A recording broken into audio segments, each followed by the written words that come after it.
TCHC's commitment to supporting the United Way. It's a process. Are we okay? Okay.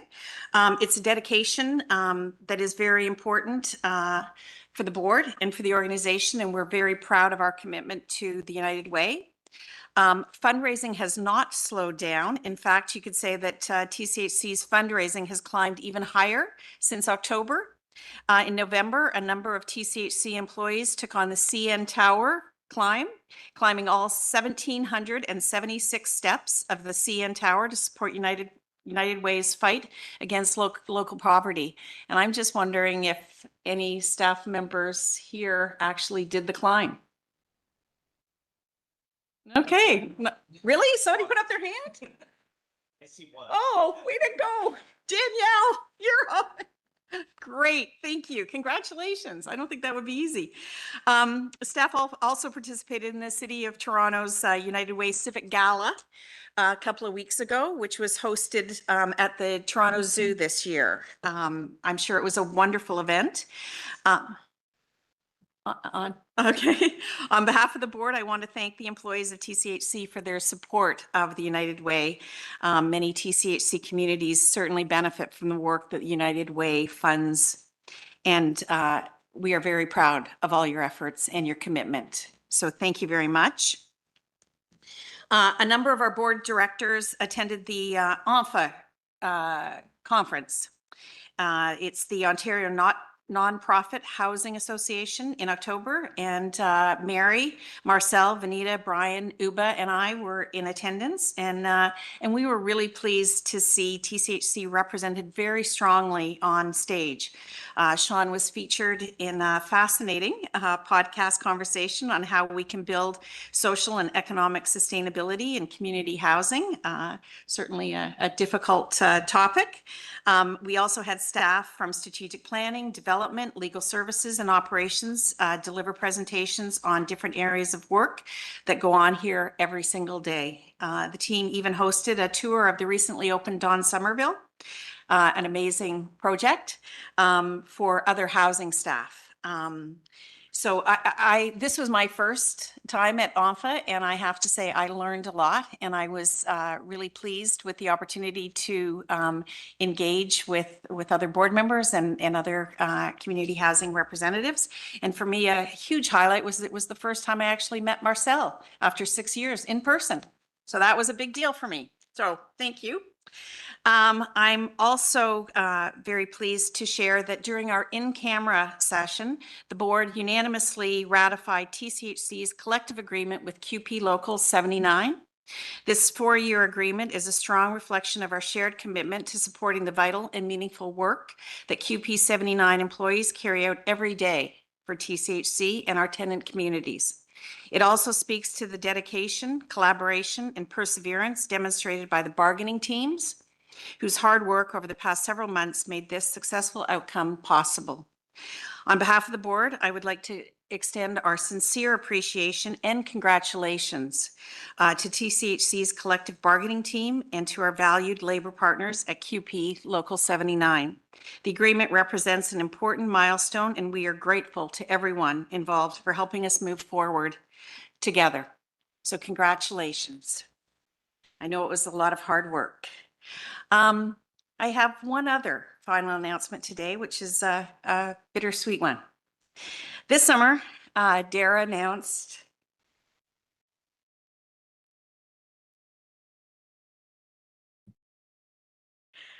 his decision to retire after a distinguished career in municipal law, which brought him from private practice to the City of Mississauga, to the City of Toronto, and finally to TCHC.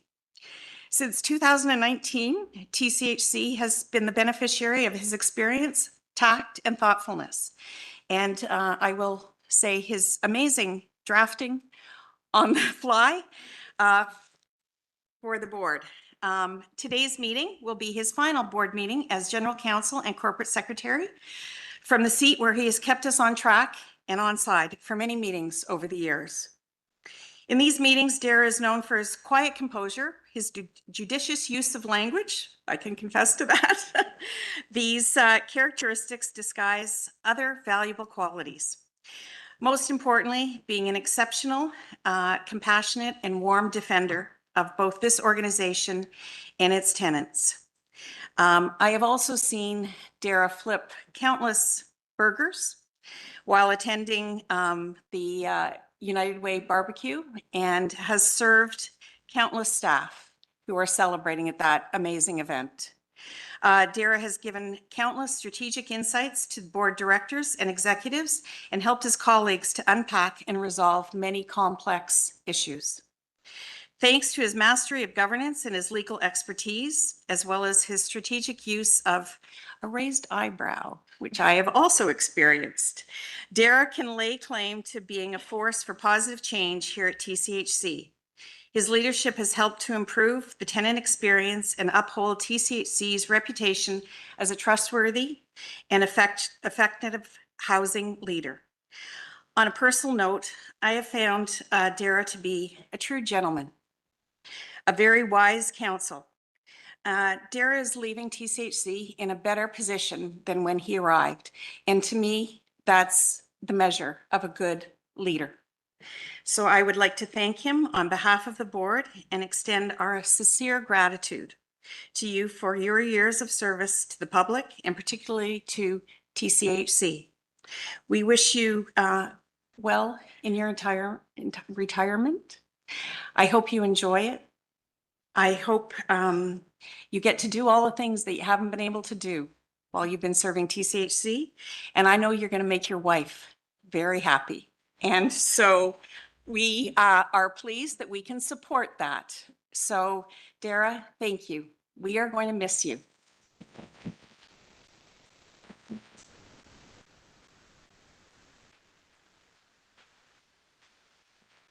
Do you have anything you'd like to say?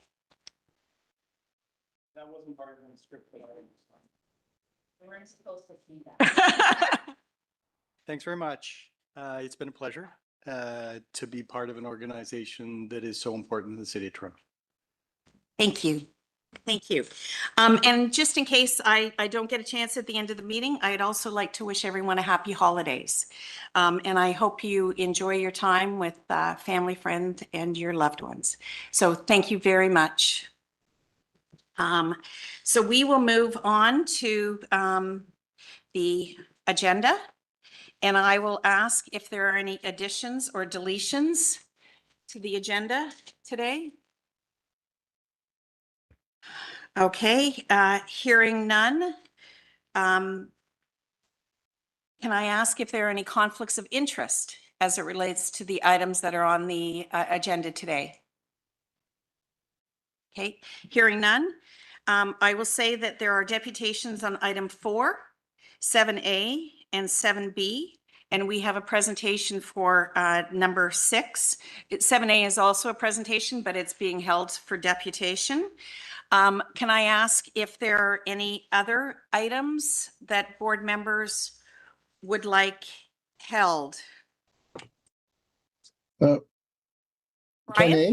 10A, 10A. A. OCHE. Thank you. Mary? Yeah, I guess the motion that has been added to the agenda with regard to, or is that going to be? That's actually in the in-camera, Mary. Okay, I just item wanted 15 in to the in-camera. Yes, I just that's wanted okay. to clarify that. Okay. Yes, Thank you. perfect. Are there any other items to be held? Okay, hearing none.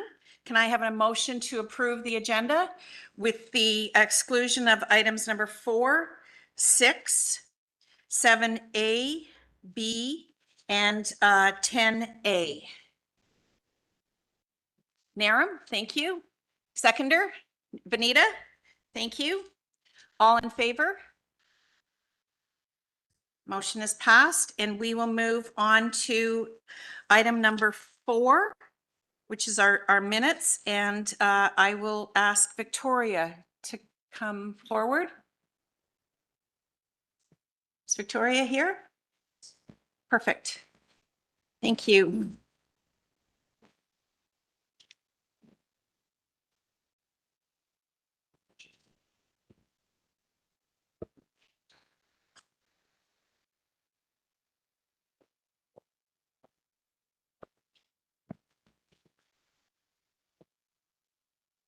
Good morning.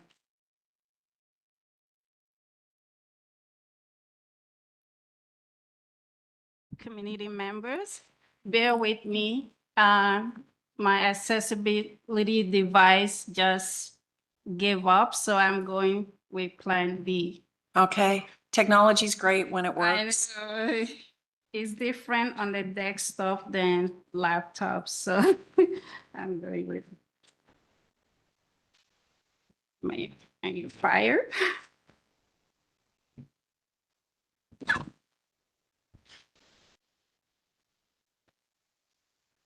Good morning. My name is Victoria. I'm a resident and strong advocate for people in my community. Thank you so much for giving me the opportunity just to share some light to the wonderful people in my community. And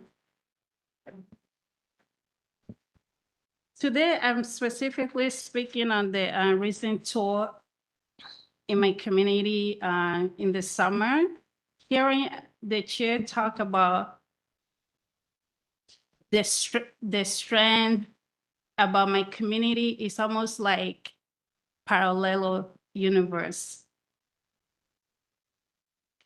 I'm here to basically just talk to the chair to do another visit led by the tenants to highlight some of our struggles. I'm not here to blame. We need to work together to bridge the gap. Some of the issues that we face on a daily basis is just the safety, which I will be talking about in the next deputation. For me, as individual that support my community, I strive for greatness, and my focus is to continue to empower people in my community, not limited to my neighbors, to use their voice to make our community a clean, safe, social environment for everyone to just connect. Right now, our community is lacking that.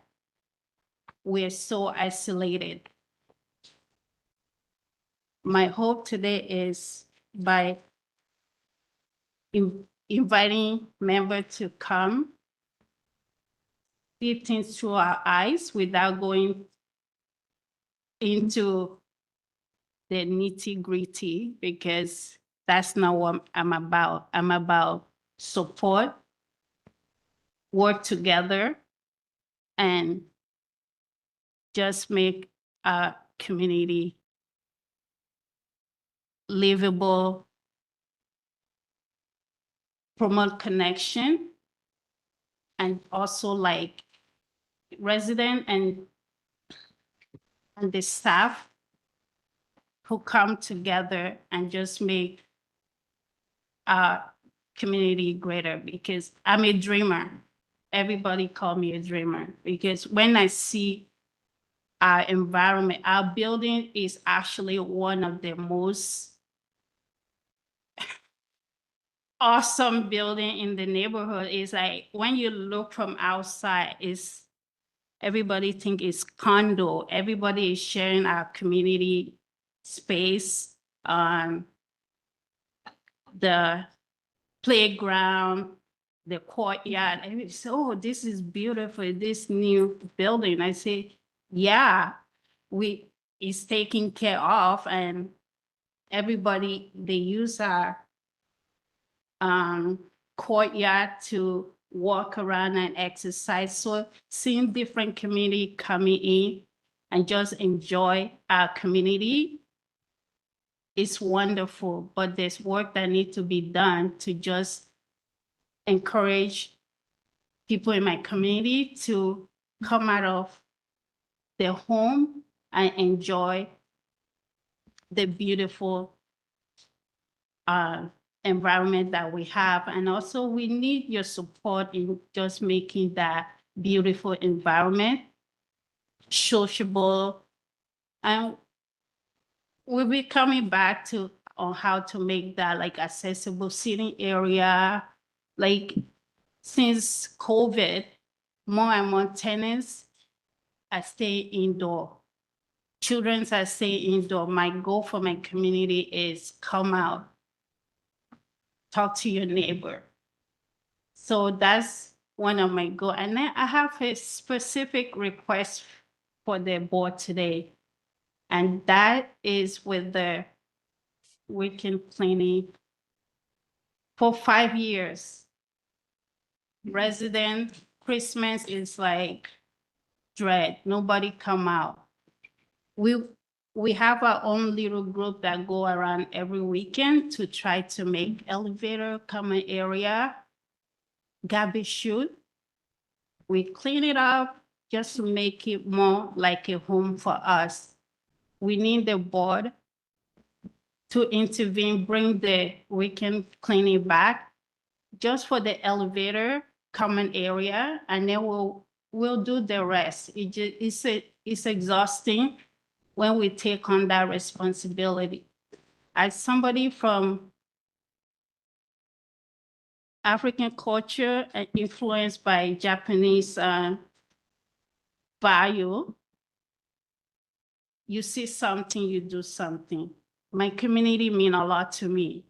Even when I'm unable to physically do something, I'll take the Swiffer, put it under my arm because that's where my strength is, make that elevator clean for the children going to the program, for people going to church. People ask me, why do you do this? And I say, it's my core value. Let's do what we can until housing decided to step back in. So my request today is for the board, please grant my residents a happy Christmas for the first time in 5 years. Clean, wake up, go to the lobby and just be happy. I am a dreamer, but dream can come true. So thank you so much for this opportunity.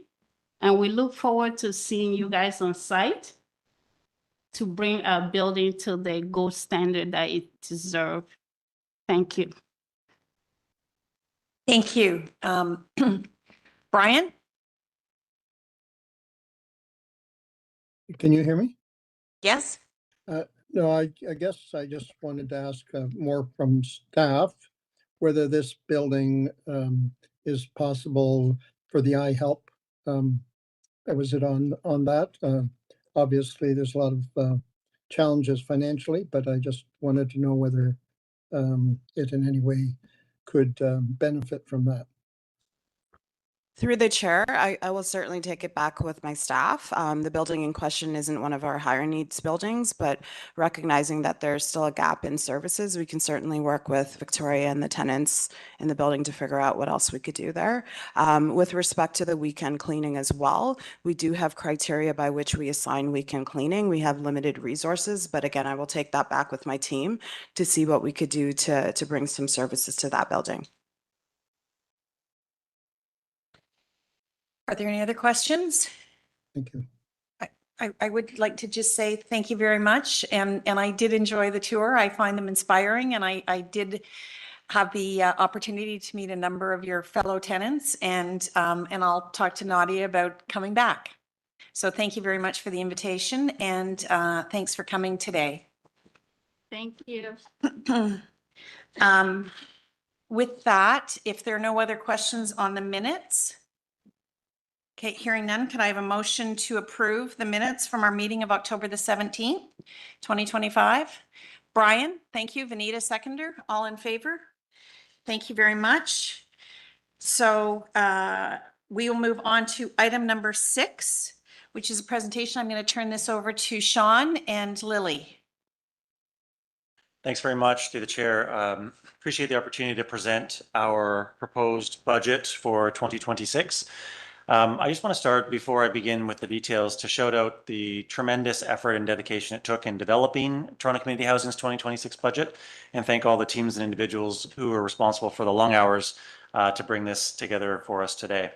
It's a collaborative effort involving all of the divisions here at Toronto Community Housing, led by our finance team and supported by strategic planning and communication. First, I want to thank Lily Chen, our Chief Financial Officer, who will be walking through the presentation with me today, and all of our ELT colleagues that have been at the table for all of your support. I want to thank the financial planning and analysis team, led by Anna Chablinskaya. Very good.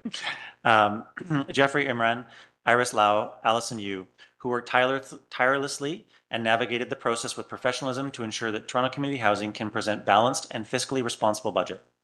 I also want to thank the broader finance team, including Raj Atma, Grace Liu, Claudio Dinotaris, Tara Congram Gin, Carlos Pereira, Angelette Lim, Cindy Chen, Tony Zhu, Batsarai Matanhire, Ali Hitet, whose support was essential in enabling this work.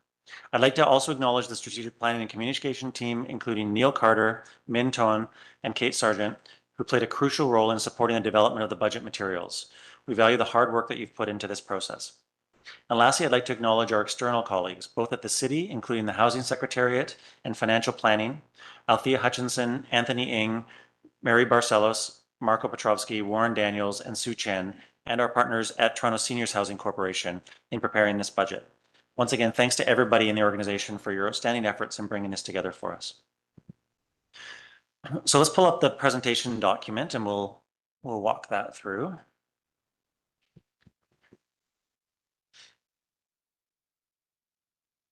Can we just make that full screen so everyone can see it a little better? So I'm going to start with a walkthrough of the operating context, and then I'm going to turn it over to Lily, our Chief Financial Officer, to walk through the budget approvals component. So let's go ahead to the next slide, which heads part 1, and then the next slide gets into the detail. Very good. So most folks will know this, but Toronto Community Housing is a very large social housing provider, the largest in Canada, providing services to over 94,000 tenants across the city of Toronto. We're in every neighborhood you can think of, and operating a great number of buildings across the portfolio in the city. I always like to liken us to the size of a city, right? And if you think about the number of tenants that live in Toronto Community Housing, it would be roughly equivalent to the size of the city of Peterborough, right? So it's a significant number of folks who are affected by the decisions made around what the budget for Toronto Community Housing will look like. We provide service to families, children, and seniors, and we know that the population pyramid of our tenants, that we house more women and have an increasingly aging population. Let's go on to our next page that has some more important demographics. There's a number of different components on this page here. I'll just point out a few of them. More than half of the households, so 53% just in the center of the page there, identify as having at least one individual in the household with one type of disability. That's a pretty significant number that represents the population that we serve. Just beside that, 1,895, so nearly 2,000 folks who've joined Toronto Community Housing over the past 3 years through the Rapid Rehousing Initiative. So Toronto Community Housing has provided direct support to those previously experiencing homelessness within the city of Toronto. For context, the total number of people experiencing homelessness in the city of Toronto every night is about 13,000. So without this program, that number would be almost 2,000 higher. These are individuals who've come into our homes and now have a roof over their head, oftentimes for the first time. If you look to the bottom, we have 13 years as the average tenancy length that we're experiencing. And over 40% of our households' primary source of income is Ontario Works or ODSP. The average household income is just over $21,000, which is just under a quarter of what the average household income is here in the city of Toronto. And so comparably, the average RGI rent paid for by one of our households is just over $400 per month. And that stands in contrast to it costs us over $1,000 a month to operate each one of those homes.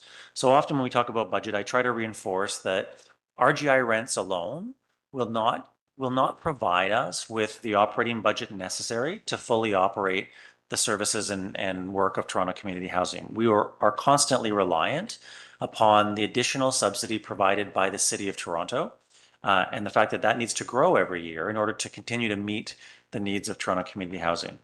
Because our operating costs rise higher than the rate of inflation and our rent rises at lower than the rate of inflation. Let's go on to the next page. So a few important context items that I'll go through. I've got a few detailed slides on some of these, but just to touch on them quickly. The first one, the affordability and long-term tenancies. We know that the housing crisis is deep, and despite never perhaps having greater attention on this and never doing more at all levels of government, we continue to fall further behind. More and more people join the social housing waiting list every year. We are losing more additional homes that are affordable within the private market every year. And those losses outstrip the tremendous efforts that government has been making in increasing the supply of affordable housing. Secondly, we're seeing rising levels of need, rising levels of acuity within our tenant base. And we're oftentimes as an organization sort of stuck in the middle of that, right? We're trying to provide as much as we can in terms of homes and tenancies, but we're experiencing greater needs within our tenant base and not necessarily able to provide the supports that are necessary to meet those needs going forward. And again, that's an issue that is getting more challenging, not less, as time goes by. Thirdly, our aging infrastructure and climate and market pressures. We know that we operate a large portfolio of housing assets that have aged tremendously, that have not necessarily had a fulsome investment in the state of repair for previous decades. And we're doing our best to address that with our investments going forward. And then lastly, organizational resilience and corporate compliance. You hear me talk about this regularly at the board. We need to be investing in professionalizing and sustaining this organization as well to make us robust and resilient going forward. So I've got a few more details on some of these. So if we go to the next slide.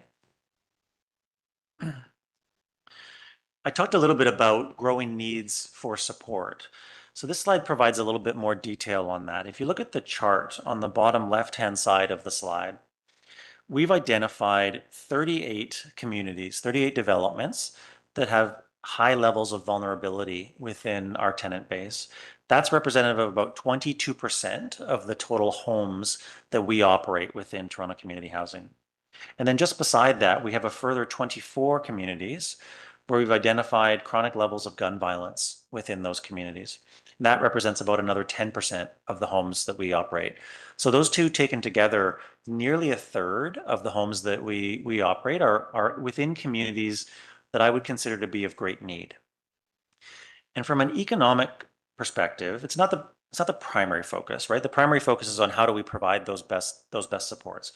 But the economics are important as well. And so there's an example here on the right-hand side that talks about the cost of providing services within those communities. So if you compare on average a high needs community to a lower needs community, all of these items are in greater demand and then translate to greater impacts on our ability to provide those services and of course our cost. So if you just quickly run down that list: welfare checks, false fire alarms, trespass incidences, crimes, cost of insurance claims, crisis transfers, neighbor disputes, all of these things are 3, 4, 8 times higher in these communities than is experienced in lesser needs community. So I don't show this with the intention of directly translating it to our budget, but with helping to understand the context in which we're operating. And I will lastly on this slide point out that those two numbers of communities, the 24 and 38, have grown significantly since last year. So the issue is deep and the issue is growing with respect to our ability to meet the supports that are needed for each of these different communities. Let's go on to the next one. And this is just a couple of charts that show and try to illustrate the challenge we face with respect to the nearly $20 billion in housing assets that we are stewards for as well. So you look at the first bullet point there that shows that more than half of our tenants are living in buildings that are considered to be in poor or critical condition. I don't think this is a surprise to any of our board members. It's something that we've talked about for a very long time. And it's the reality of dealing with, working with homes that have been built, often 50 years ago, that are coming up for cyclical renewal of capital, and the result of having for decades up until 2017 a substantial underinvestment in meeting the needs of renewing that capital and meeting our state of good repair requirements.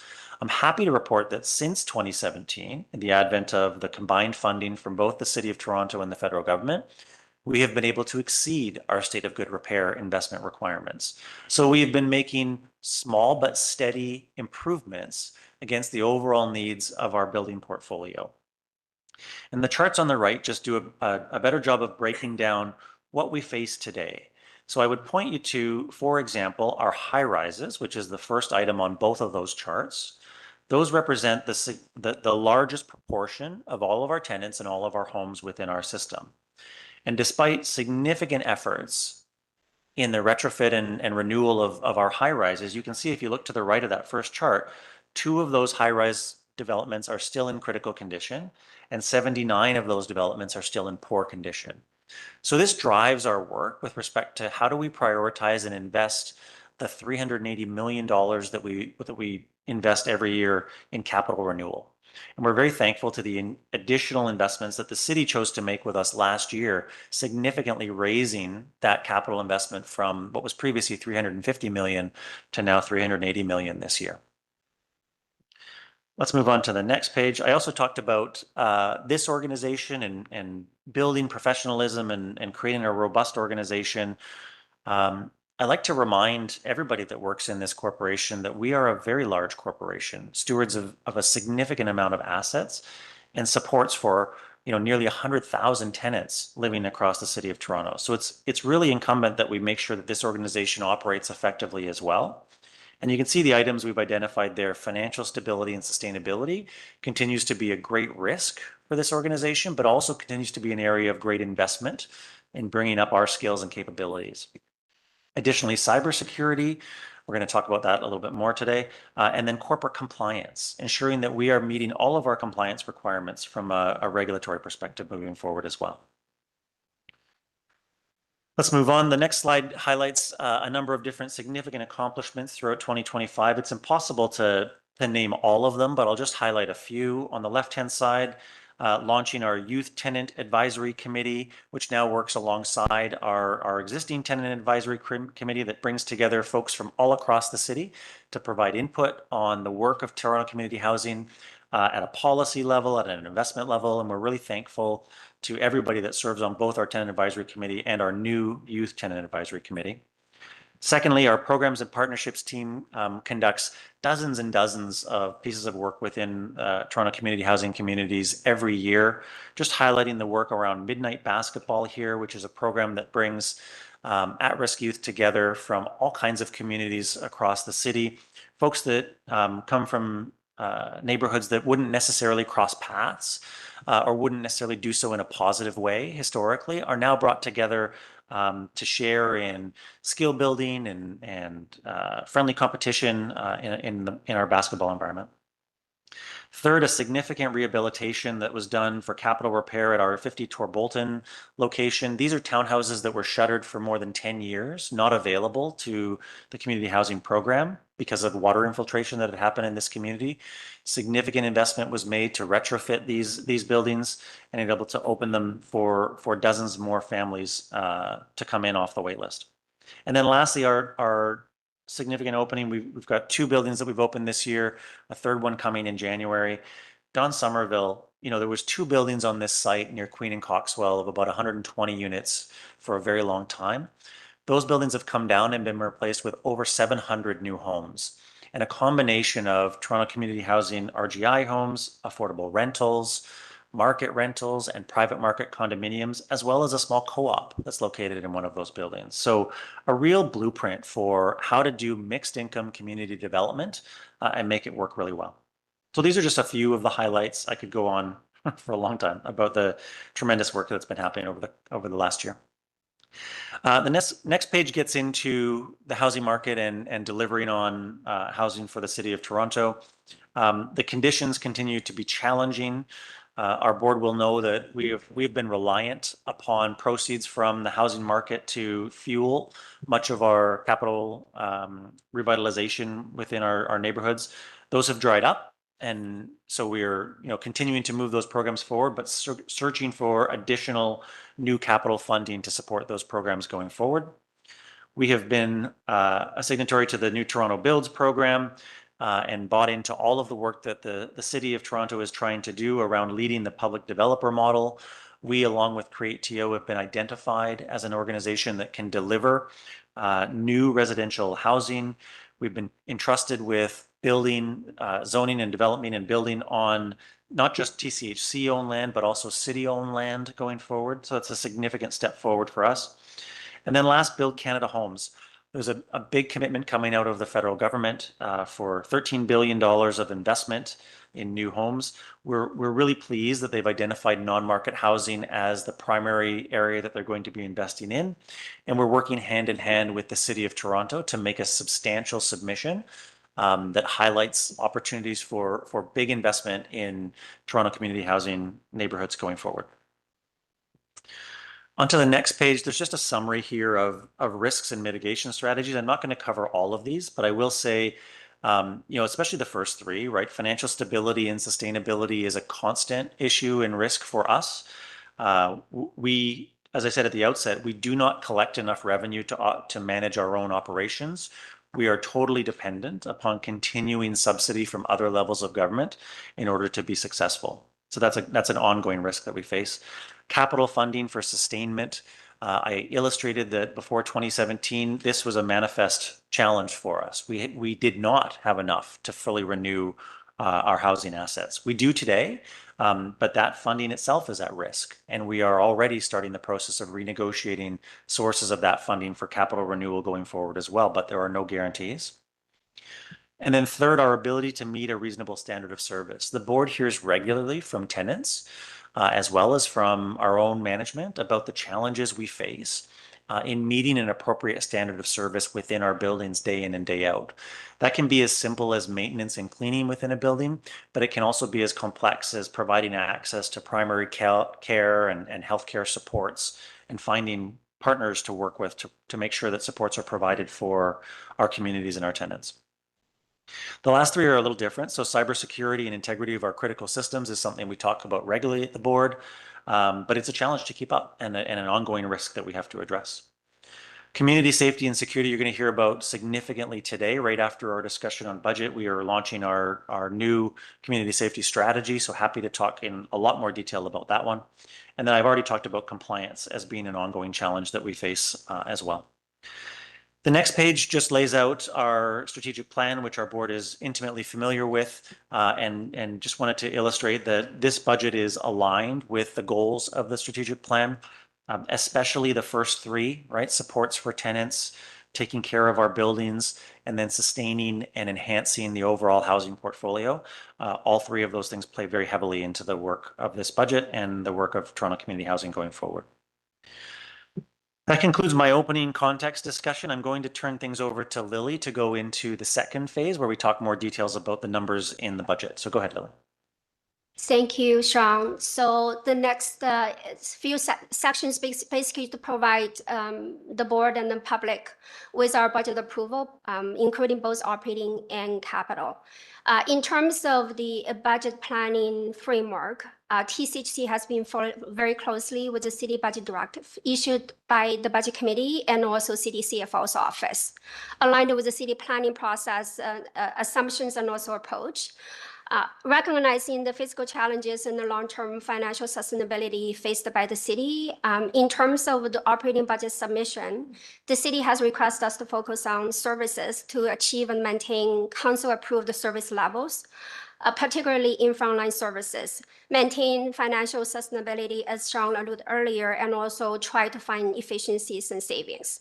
The new and enhanced request should be limited to previously council-approved items. And on the capital budget and plan, this year, the city started reintroduce the annual that targets as the budget planning tool. Internally at the TCHC, we followed our prior year's planning process, especially to execute and align with our financial sustainability plan introduced in 2023, leveraging the multi-year planning, balancing, and also bridging strategy to ensure we have balanced operating budget and also sustainable capital funding to be able to repair our buildings, as well as to build new housing units to meet the needs and requirements of Torontoians. We also follow very closely with the driver-based planning as well as the business case processes on our operating budget modeling and balancing approach.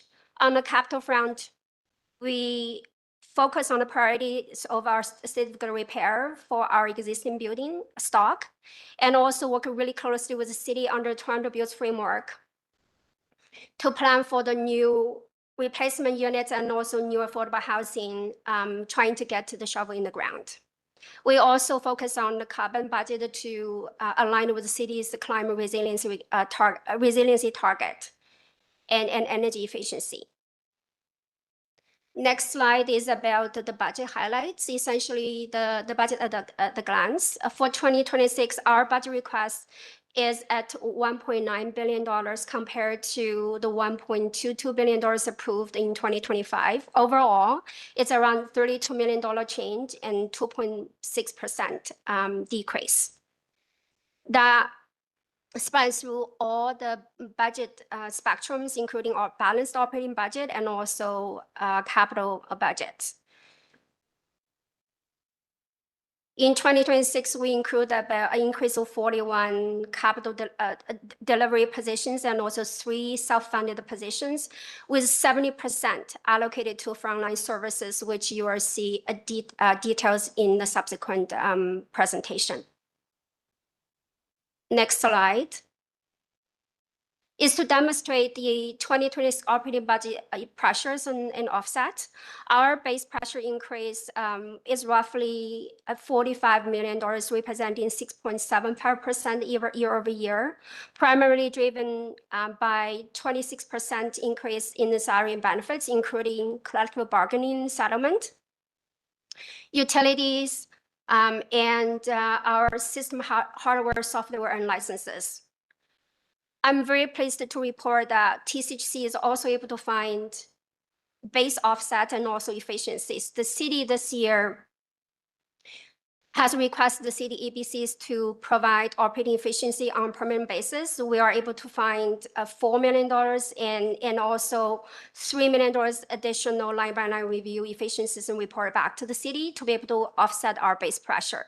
The remaining pressure is about $10 million. The balancing action, including one-time surplus funding bridging strategy from both TCHC and TSHC, total at $63 million. And also the city's repayment of the budget cycle drawdown in 2023, about $3.3 million to increase our base subsidy. We have also been able to find an additional $500,000 as part of our revenue cycle management. Next slide. This is the detail of the 3 positions self-funded initiative I talked about earlier. So roughly about $300,000, focusing on additional resources for our commercial under facility management and also managing the RGI compliance and our revenue truly to support our tenants. Next slide. This is indicated in the total capital request approved by the city.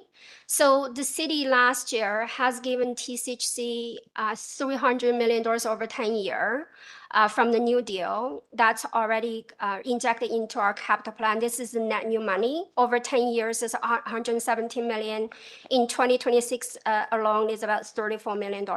We are very grateful as an organization, thanking the city for the investment and continued contribution to our capital programs, specifically for our SOGR and also development, and to enhance our technology infrastructure and address our cybersecurity risk. Next slide. This slide is indicating the strategic plan priorities. that TCHC will commit to implement is through our base budget to support the 5 priorities we have committed to our board and also to the public. The next section is to walk you through the detailed operating budget. The slide showing the breakdown of the $666 million operating budget breakdown and also the increase of our base subsidy on the net basis is $2.5 million, offset by the operating expenses. Next slide is the staffing complement. Here is showing the 41 position increase, as I alluded earlier, and also the 3 self-funded position. I do want to call out, if you look at the entire staffing complement, 70% of resources are contributed to the frontline services, with only 10% fall under the corporate support. This is very much in line with the public sector services and also across other city ABCs as a benchmark. Next slide is showing the outlook. The city has been requesting us to do 1 base year and also 2 outlook years, just to indicate in the order of magnitude of pressures in future years. And this is quite a conservative estimate based on the known planning assumptions. So in 2027, in terms of incremental pressure, we're looking at around 24 million, and 2028 on an incremental basis is $17 million.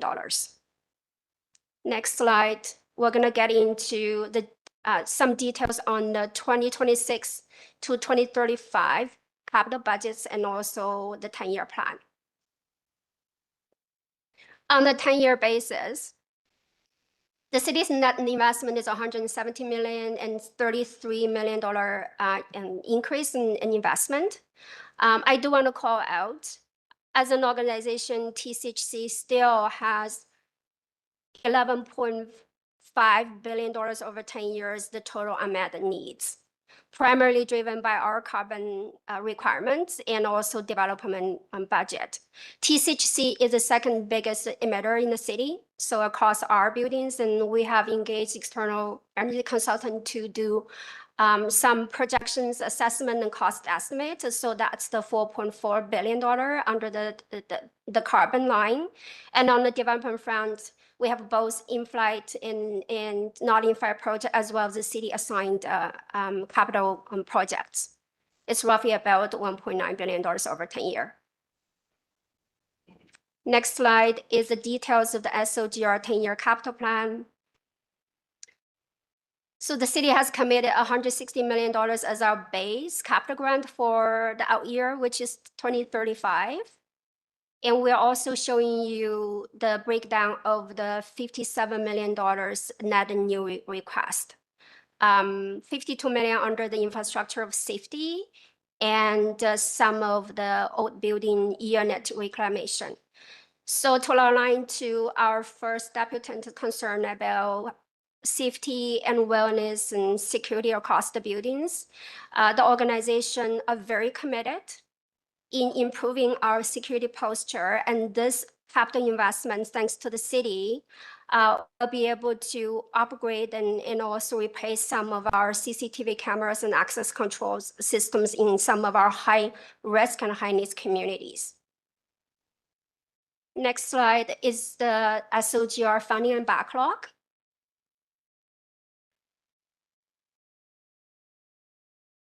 As we're managing over 2,100 assets, including buildings and parking structures and assets and sites across our portfolio, in 2026, the total asset value is valued around $20.5 billion. The capital repair and community revitalization programs are focused on ensuring that this public's assets are in good condition now and for the future. In 2026 alone, our projected backlog percentage of asset value will be at 10.9%. In 2027, it's going to be 11.6%. which is slightly higher in our original 10-year plan initial projection, but due to the cost escalations in COVID and post-COVID impact, the team working really closely with the vendor community and along with our city partners are trying to get caught up and make sure we have a value for money in repairing our units to make them livable and in very good living condition. Next slide is development capital, the 10-year plan for the in-flight projects. So this is very much inconsistent from the prior year submission. The new investment from the city is going to be $19 million over 2 years, primarily to focus on developing on some of the high priority projects and also earmark the pre-development funding so we can do site planning, rezoning, cost estimating, and design so we can get this project shovel ready to be able to access some of other alternate funding sources, including the Build Canada Home funding and financing. The next slide is more so for information. We have some not in-flight project.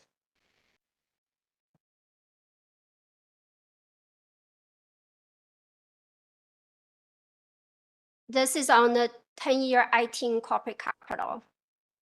So primarily to replace our outdated technology devices and hardware to address our technical debt, as well as improving our cyber posture. Next slide. On the community and tenant support. So we do, we'll be receiving some money to upgrade our resource planning application for our client support center, as well as retrofitting some of the used amenity space to be able to provide a better support to for tenant engagement activities and community space.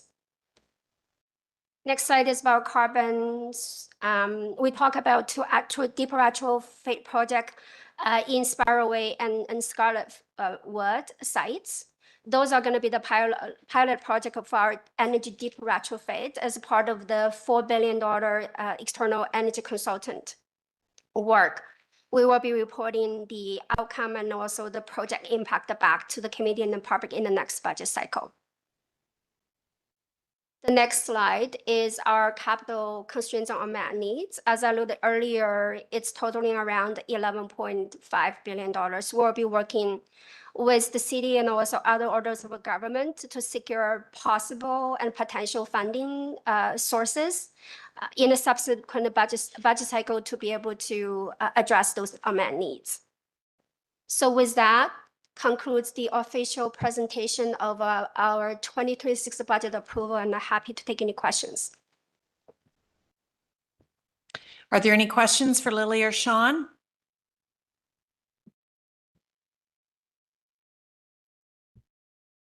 Okay, hearing none. I would again ask you to consider including the 1.2 million, even if you include it as a separate item, just so that you really highlight for the city the one-time funding gap that you've used surplus to fill. So Through the chair, we will. Back to the chair, we will. And then that's going to be, that's already been reflected in our budget notes, which will be published in the new year. perfect, perfect. And I did want to thank Lily and her team. I know this has been a difficult budget to prepare. So thank you very much for all your hard work.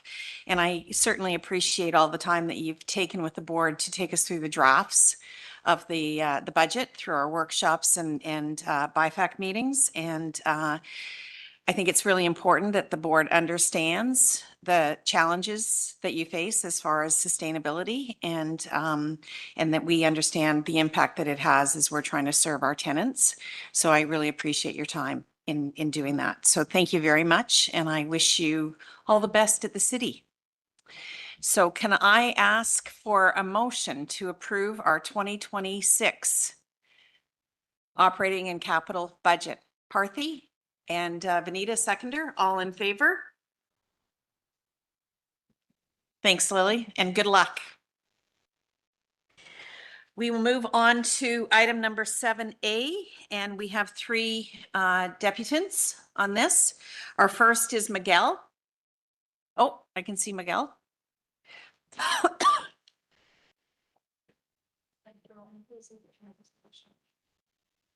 Oh, thanks. Oh, yeah. Okay, thank you.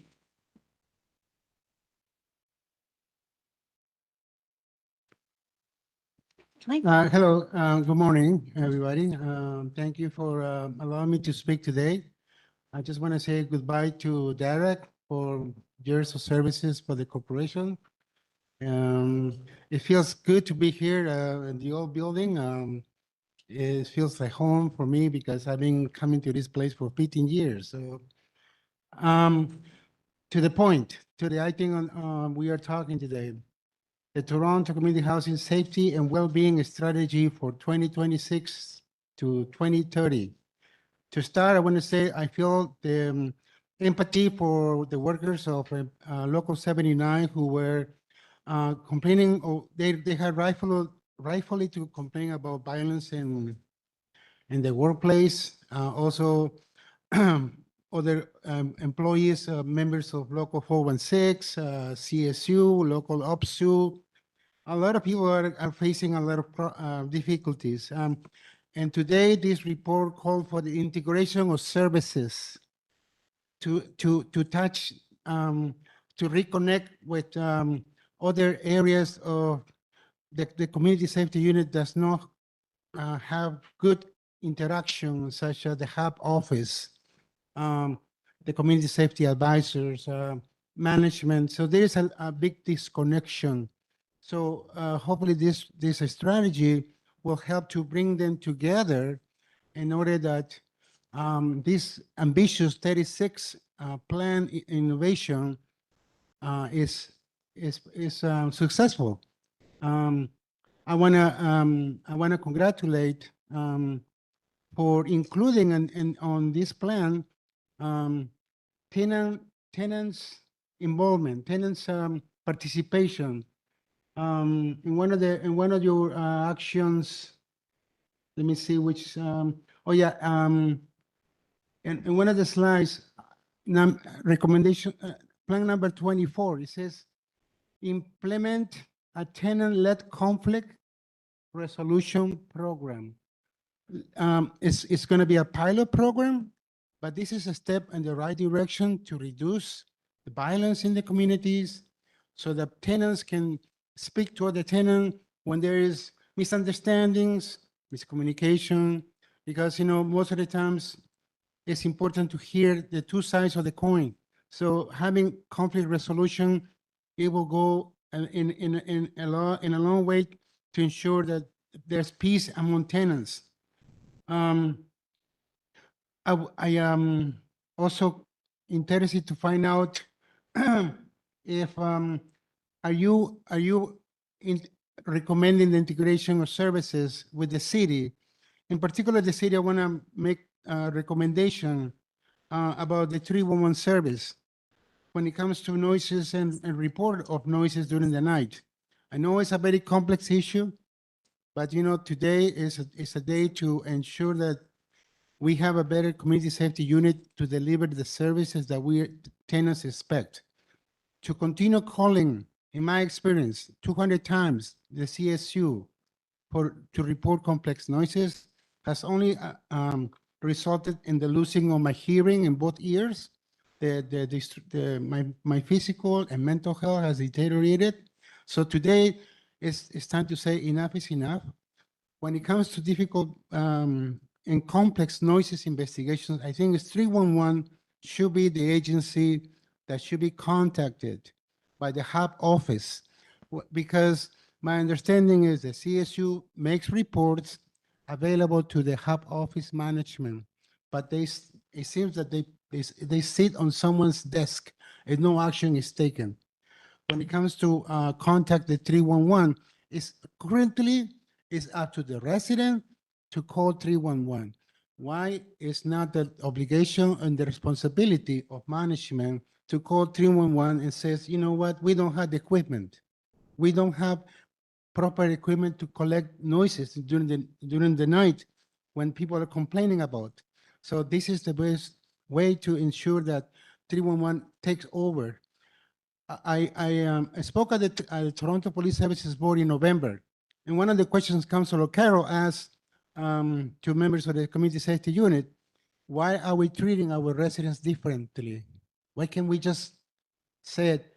We don't have it, the techniques, 311 has the tools. Let them deal with that situation, and that way you can concentrate your efforts into reducing violence in the buildings in other areas. Oh, my time is up. Thank you, Derek. I am going to miss you for sure. Thank you. Any questions? Okay, I don't see any questions, Miguel. So thank you very much. I will move on to Victoria.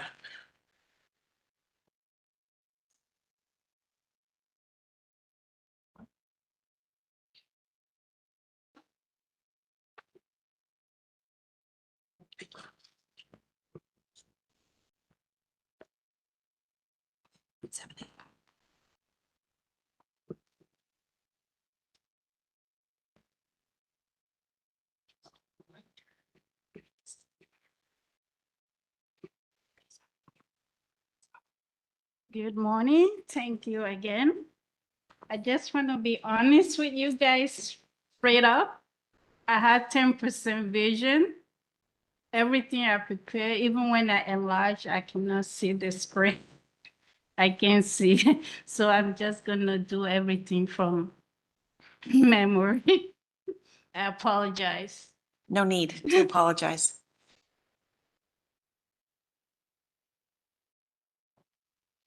Today, I'm here in support of the safety well-being strategy plan moving forward. Security. Our building used to be really not so great, and it's moving back towards in that direction. So this plan, having security present in our building, will be able to resolve the big presence of unhoused people occupying our stairway, storage room. We've called many times. Sometimes we're successful, sometimes we're not. But this time of the year, the stairway is later with them. And this is also a safety concern for us because they're in the storage room, they have candle to keep warm and they're smoking, and that's fire hazard. So we need strong presence of security in our building. And also the agency operating in our building, they're also bringing more safety and security risk, leaving our accessible door wide open all day, allowing more non-tenants people to come in our building and create a mess. And the big issue at the moment is also the high rate of short-term, how do you say, short-term occupant, people renting the extra room, like Airbnb. It's just crazy. So many strangers, like children, people, we don't leave our home because it's just not safe. So security present will be a good thing before our building go back to the previous state. Another concern that we have is with the health and safety when it comes to emergency response team. Fire service and police have access with the FOB. The ambulances, they don't have access after hour for the resident. that need the support that call, because many of these tenants don't have access code, and when they do, they're unable to get there. So myself and a few other tenants that wake up super early in the morning, 3:30, meditation on the balcony. When we see them circling around and they can't get in, we take it upon ourselves to go down and open the door for them to get in. And also because our lobby system have a stairs, there's a buzzer system, but all the other accessible entrance, no buzzer system. So in support of the plan, what would be great is to have an access code in conjunction with the safety unit. So when ambulances or paramedic are coming, they could contact the safety unit that could unlock the door after hours, even during business hours. Most of the time, when we're outside, we're running to give ambulances and paramedic access for life-saving residents. So that's something that we'll really appreciate. And another point is tenants' access to the west side of the building. In order for residents to go out, they have to walk through parked car, like car coming from every direction. Going through the west lobby will minimize that, but it's not accessible at the moment. And then recently, because we're used to walking under the second floor balcony to access the west, 2 weeks ago, one of the balcony panel fell. If somebody was walking, they will be seriously injured. So under safety and well-being, we're asking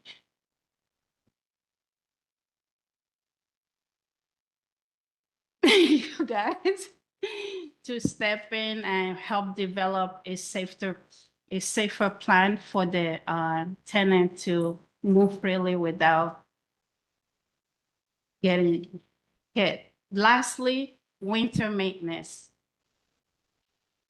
No one on the weekend to sort the area. People are sliding and sliding, and so many fall last year just on the outside. So safety, once again, health and safety. To make this even more impactful, a meeting with security heads, they've promised us that for the last 3 years to have a meeting with senior security staff to help address a lot of concern that we have before things get worse. So the main thing right now is presence of our house people, and they're facing our accessible washroom, leaving the whole lobby smell like human waste every weekend. So that would be really appreciated if board could assign someone to oversee all this. And I also understand that our building is not the worst, but we're fighting to keep it that way. And just to feel safe, get out, not be looking and on house people randomly knocking on your door and screaming. So yeah, thank you for listening. Yeah. Thank you very much. Appreciate your time. Dan? I'm hearing correctly that there's Airbnb activity in the building. Lots. Like, And staff wants to comment. because So through the chair, we do periodic checks on short-term rental sites to ensure that none of our postal codes or buildings are implicated.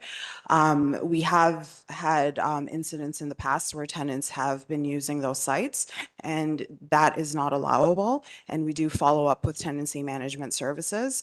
We will certainly look into the specifics of this building to determine whether it's happening. We have heard of guest issues. I don't know if it's formally Airbnb or just individuals potentially renting out a bedroom. That is also not allowable for RGI tenants. And so that's something we can certainly follow up on.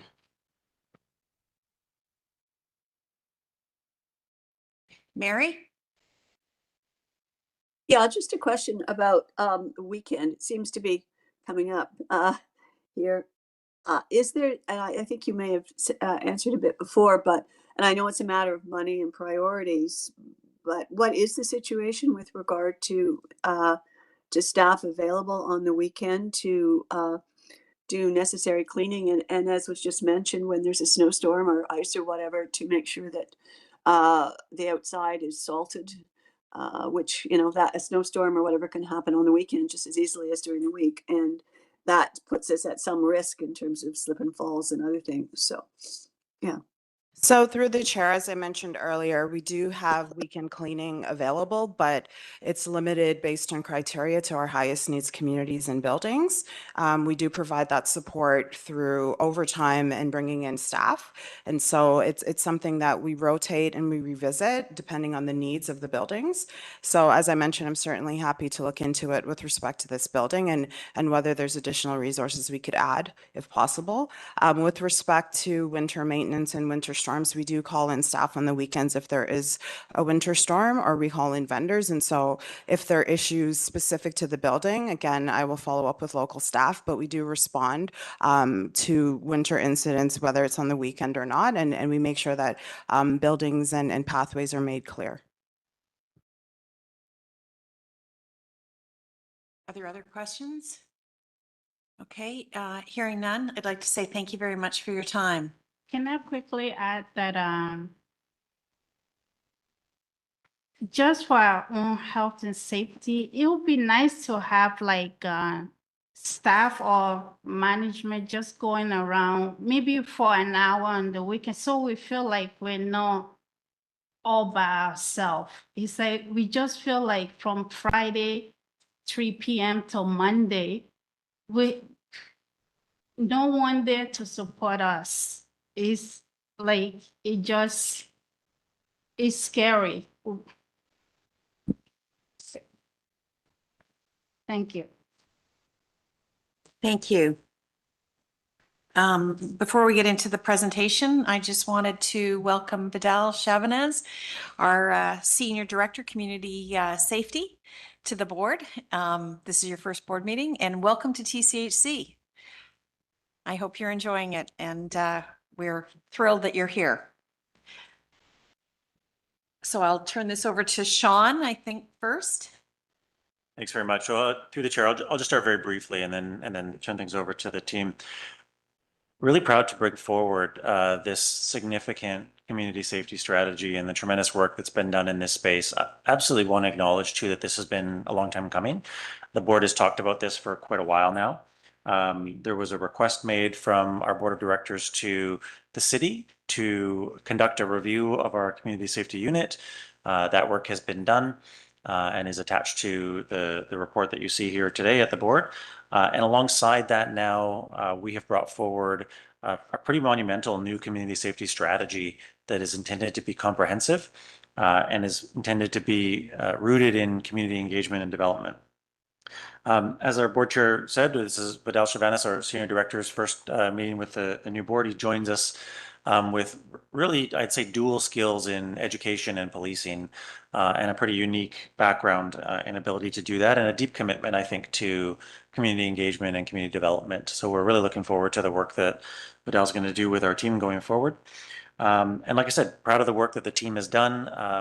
Lots of support from the City of Toronto and our partners at Revive that have helped us to pull together this strategy going forward. So with that, I will turn it over to the team to do a walkthrough of what the new strategy looks like. Thank you, Sean and Chair Emery. And thank you to our two deputants. It's a really cold day, so we really appreciate you coming in person and sharing your input. And more importantly, your commitment to continuing to work with us. I think that's something that is wonderful and what we want to continue to do. So today we're presenting Toronto Community Housing's new community safety and wellbeing strategy. This strategy represents a significant shift in how we think about safety, moving beyond an enforcement-centric model to a more holistic, tenant-focused approach that emphasizes not just safety, but also well-being, prevention, and equity. The strategy builds on the City of Toronto's Safe TO framework and responds directly to the findings of the Community Safety Unit review. Most importantly, it reflects the voices of tenants and staff who've told us clearly that safety is more than the absence of crime. It's about feeling secure, connected, and supported in their communities. With the help of our new Senior Director of Community Safety, Vidal Chavanez, I'm going to walk you through a brief presentation, and then we'll be happy to answer any questions the board may have. Next slide, please. Safety and well-being remain top concerns for both tenants and staff, yet only 46% of tenants report satisfaction with safety in their community, and 50% are satisfied with CSU. These numbers tell us something important. Our current approach is not fully meeting the needs of our tenants. The CSU review confirmed that our orientation has leaned too heavily on enforcement, and that has limited trust and engagement in our communities. This strategy is our response, a pivot toward a model that integrates well-being, prevention, and community partnerships. Next slide. The CSU review made a compelling case for change. It reminded us that safety cannot be narrowly defined and delivered in a way that alienates communities. Tenants and staff emphasize the need for respectful, consistent engagement and for addressing complex challenges like mental health, addictions, and community development in a strategic, integrated way. The review also highlighted systemic inequities, including the experiences of Black staff and tenants, and called for deliberate reforms to repair relationships and embed equity into all aspects of safety work. The strategy directly responds to those findings. Next slide, please. To develop the strategy, we secured a community-based consultant in May of this year, Revive Strategies, who led the development of the strategy. The strategy is not only informed by the CSU review, but by consultations with over 100 staff and close to 400 tenants through surveys and consultation sessions. We also engaged community partners and city divisions, including City of Toronto staff, Toronto Police Services, Toronto Libraries, TTC, and Toronto Public Health. It is built on 5 building blocks that together create a more holistic approach to community safety. Importantly, this strategy must be implemented efficiently and within our current fiscal context. In 2026, there are no additional asks for resources. Implementation will be funded within the existing CSU budget. Looking ahead, if additional investments are required in 2027 and beyond, those will be addressed transparently through future budget submissions to the board and the city. This strategy is not about spending more. It's about working smarter, breaking down silos, and leveraging the expertise we already have across the organization. Now I'll hand things over to Vidal, who will walk us through the core components of the strategy. Next slide, please. Can I just interrupt before you start, sir? Board members, I can't see any of you on the screen. So if you have a question during the presentation, I just ask that you speak up. So thank you. Sorry. No worries. Thank you very much, Chair. Thank you, Nadia, for handing it over. I do want to say thank you to all the staff and tenants that I've met thus far. Everybody's been very welcoming. And I do also want to say my last name is Chavan. The S is silent, just as an FYI. All right. Sorry. No, that's all good. Oh, Fair enough. it's Sean's fault. Not a problem. I also want to thank the deputants. So on the bottom of Miguel's emails, it always says political speech is the most protected form of speech. It's a quote from the Supreme Court of Canada. And we, of course, recognize the tremendous courage that it takes to come and address the board and ask for the things that you are willing to fight for. So definitely want to say thank you to the deputants. So at the heart of this strategy is a new consideration of safety, the shared condition in which tenants and staff experience security, inclusion, and stability in their homes and workplaces. This reflects what tenants and staff have told us. Safety is not just the absence of harm. Instead, it is realized when people feel protected from harm, connected to their community, and supported through responsive housing, health, and social services. The CSU's mandate statement has also been updated to reflect this shift. CSU will safeguard tenants, staff, and property through an integrated model that supports safe, connected, and thriving communities. This mandate signals a shift from a solely reactive posture to a more balanced, proactive, community-centered safety model.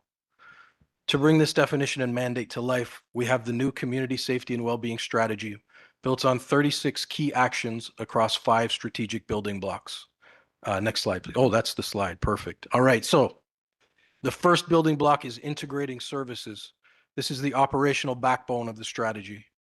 For too long, our safety system has functioned in silos. CSU in one corner, tenancy management in another, maintenance somewhere else. What this strategy does is bring those pieces together. We're talking about community safety advisors, tenant services coordinators, superintendents, and special constables coordinating their work as one team. For tenants, integration means fewer handoffs, faster problem solving, and clearer accountability. The message here is simple. Safety is not just the job of CSU. It's the job of the entire organization. And integration ensures tenants benefit from a coordinated team of professionals whose expertise complements one another. Next slide, please. The second building block is tenants engaged in safety. This is about shifting from a model where safety is delivered to tenants to one where tenants are active partners in shaping it. We'll be creating local tenant-informed community safety and well-being plans in priority neighborhoods. And those plans will reflect tenant priorities, whether it's beautification, building changes, or services. We'll also establish advisory mechanisms and pilot tenant-led conflict resolution programs. It moves us from consultation to co-design. This building block includes new tenant-led councils and enhanced targeted engagement strategies for youth and seniors. The value here is ownership. When tenants set priorities and guide decisions, staff and community alignment improves, and safety becomes something people feel they are part of, not something imposed on them. Next slide, please.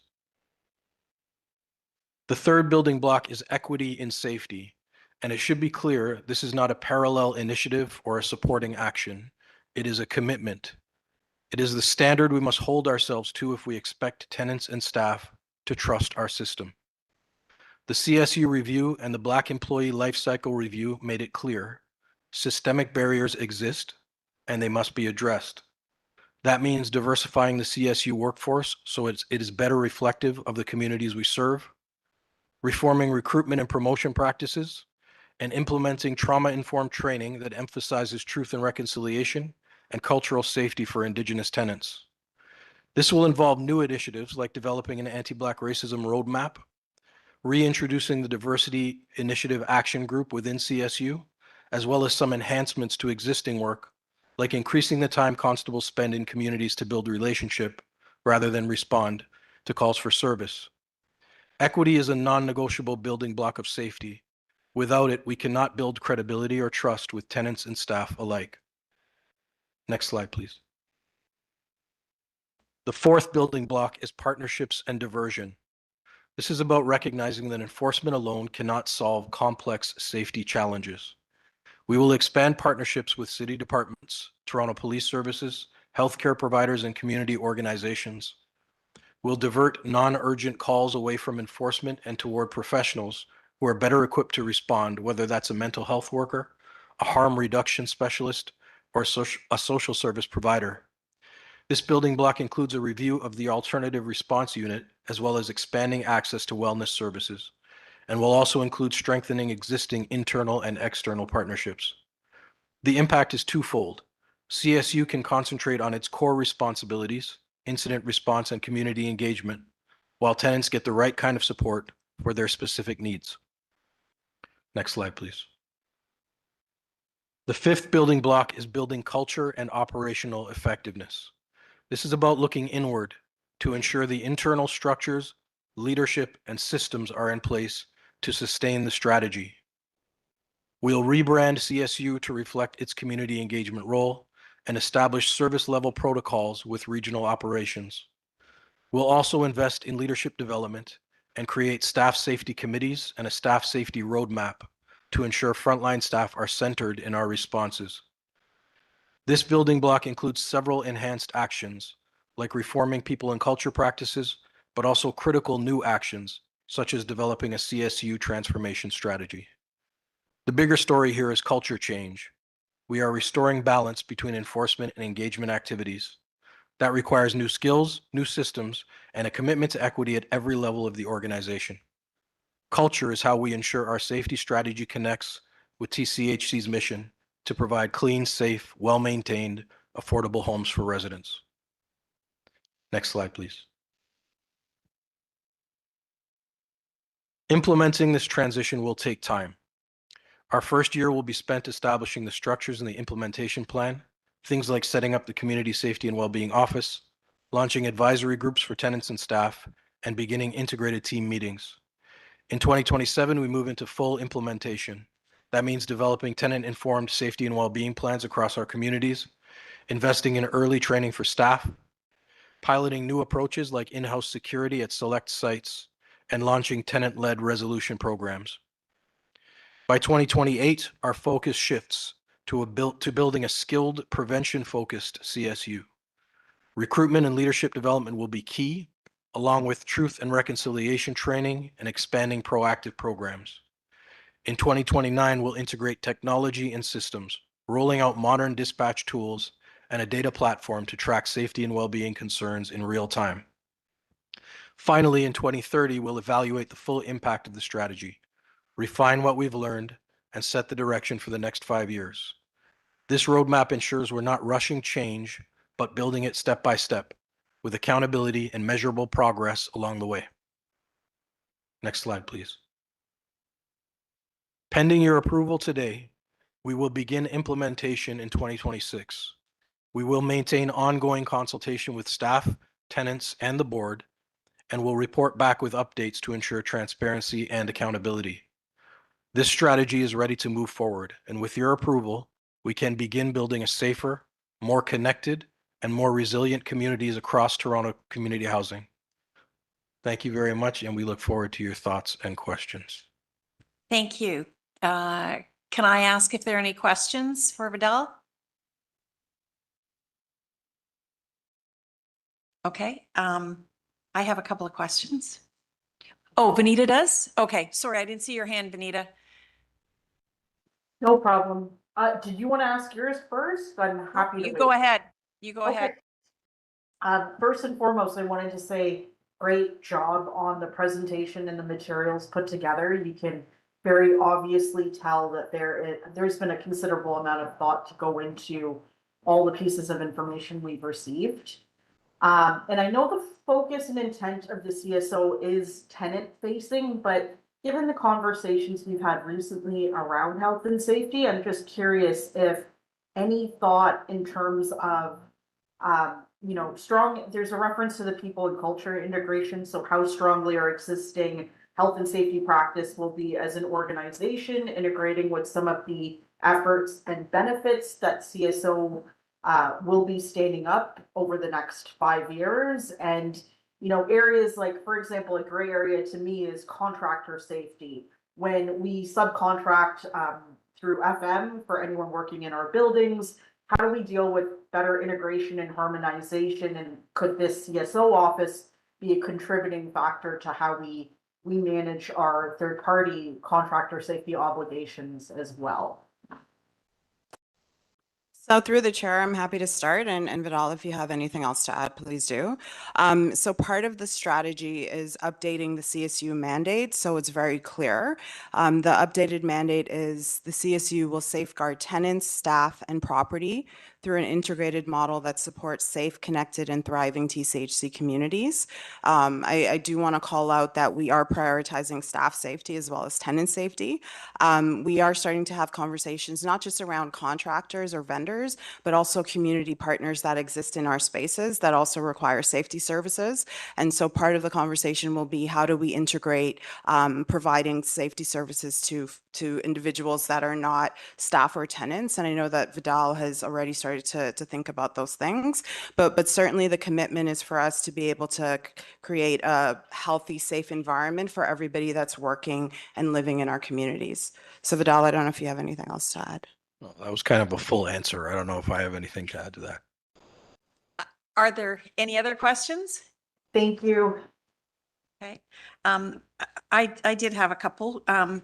So certainly the board has been concerned about this for quite a while. So we see your hiring as an important step in ensuring that this transformation is successful. So thank you very much.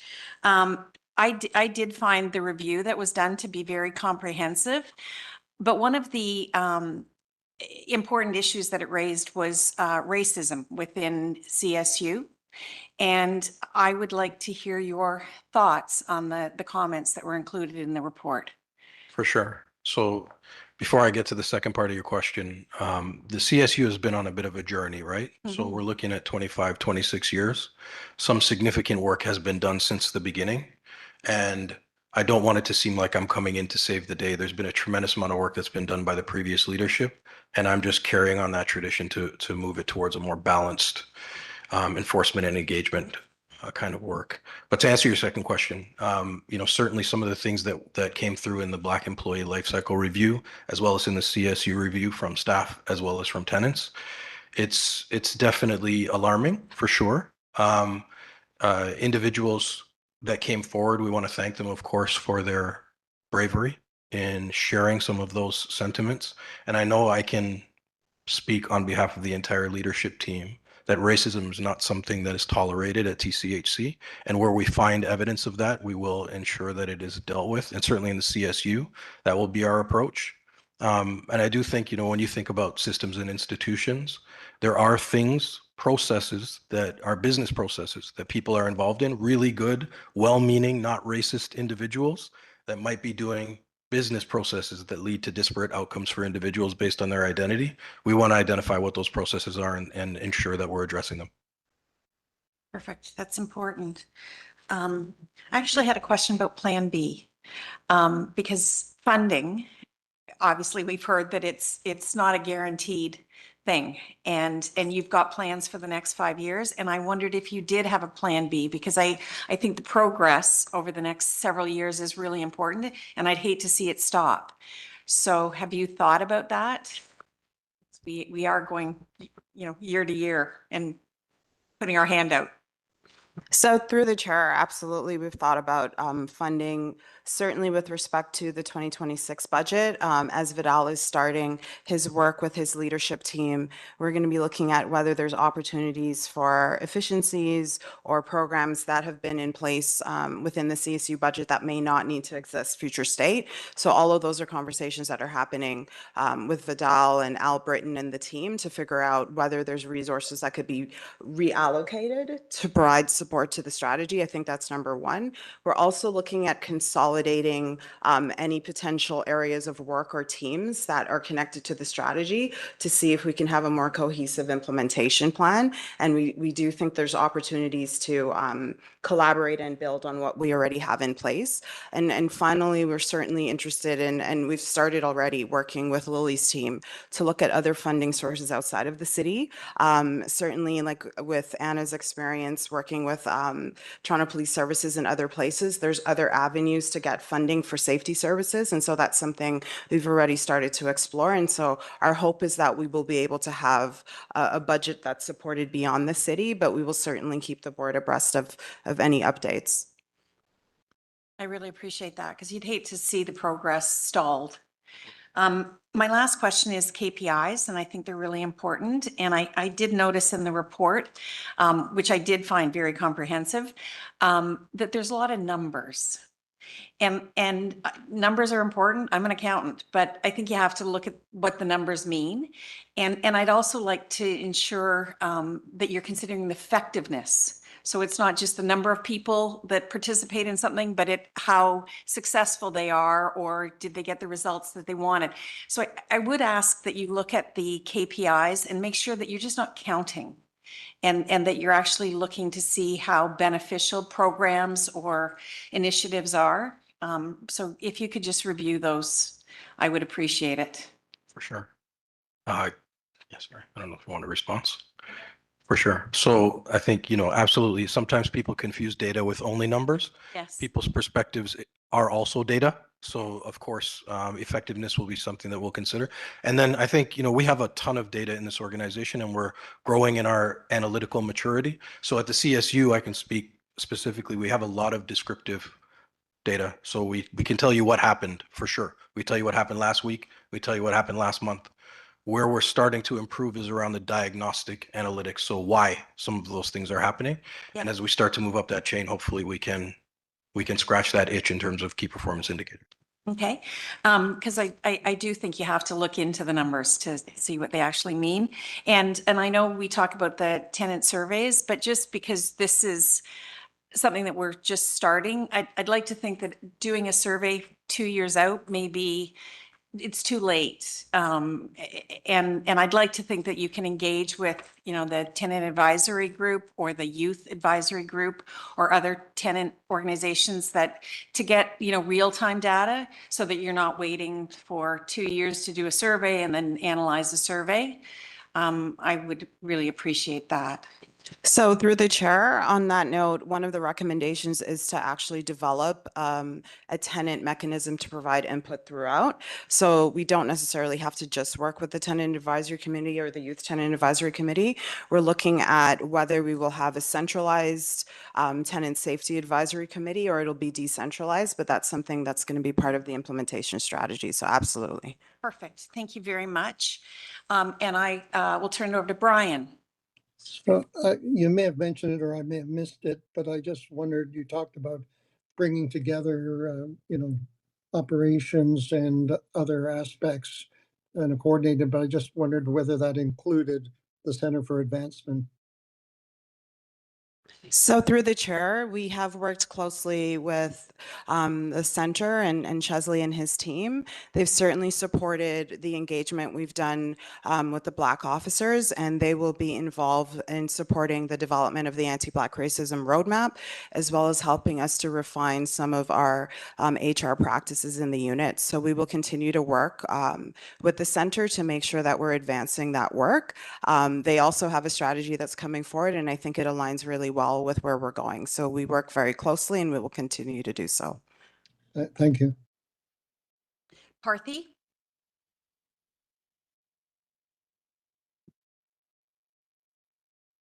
Okay. Thank you. And through you, Chair.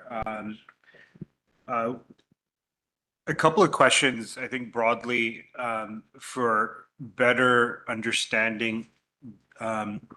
What is the MCERT program, and what is the recommendation going forward, and its value to addressing safety?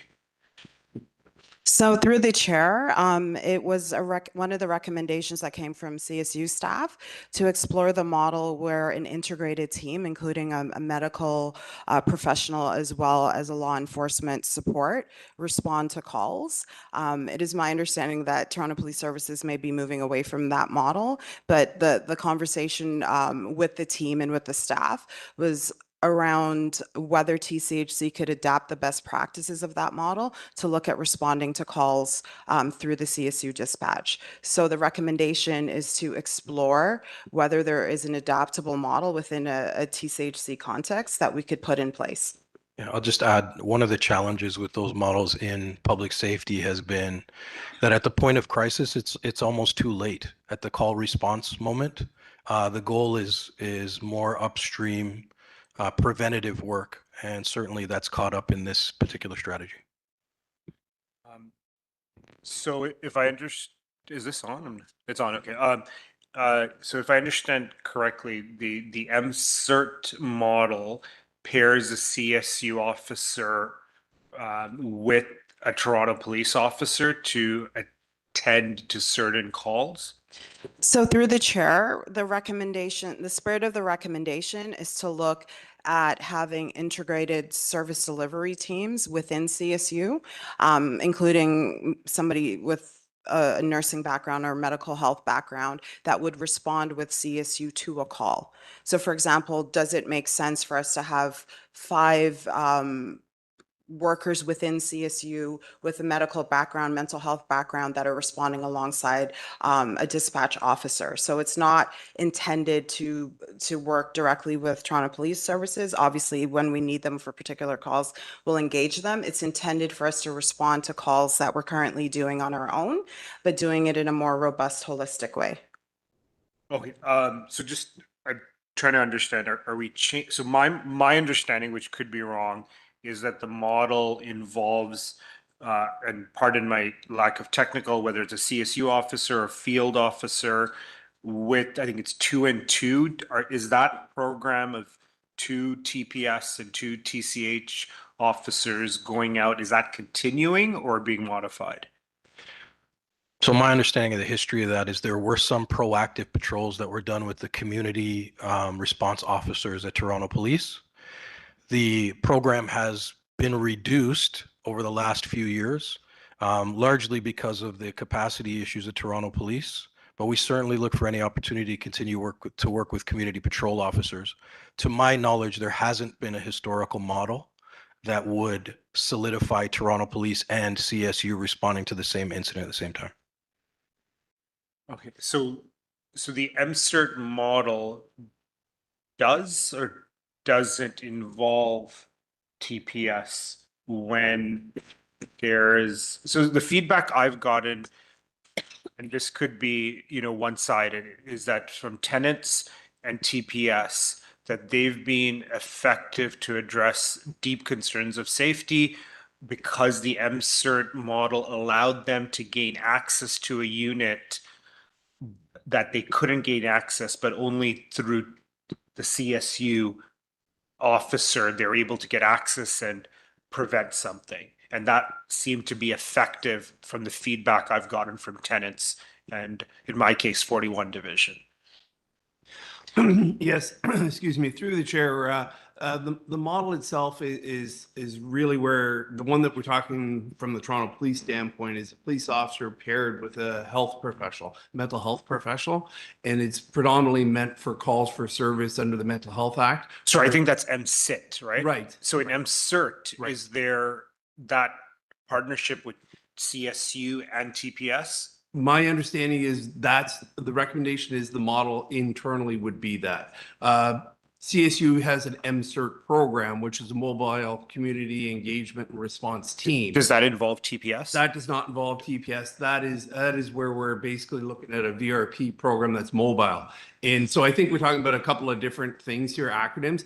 The MCERT internally for TCHC CSU is, as I said, the mobile community engagement response team, and that is solely CSU staff that are mobile. Right. What we're looking at talking about with this recommendation is where we're looking at a similar program conceptually to what Toronto Police has, where it would be a CSU officer with a health professional. And the concept of that response is CSU are not equipped to handle mental health calls. We have powers under the Act to be able to detain people for their own safety and to bring them to a health professional under Form 1 and Form 2 of the Mental Health Act. But we really have no skills to address it beyond that. So the idea would be a mental health professional will be aligned with the CSU staff. That's similar to the MCIT, as you said, with Toronto Police. And I think the acronyms were just getting intertwined. Gotcha. Sorry, I should have been clear. The angle I'm coming from is not so much like a mental health kind of situation that require a medical or a health professional, but more from a crime prevention, addressing crime scenario. So my understanding is that there used to be, or it has been reduced, a scenario where TPS with CSU, because CSU has the ability to gain entry and access to a unit, they were able to, that partnership allowed TPS to enter the unit and then do what they have to do. And that seems to be effective from what I heard from tenants and TPS. Is that effective, and is that continuing or being stopped? Yes, through the chair, CSU do work continuously with Toronto Police on an as-needed basis, and as been mentioned, Toronto Police resources are limited, and so are CSU resources through the new Community Safety Policing Act, where it took us a while to get staff sworn in.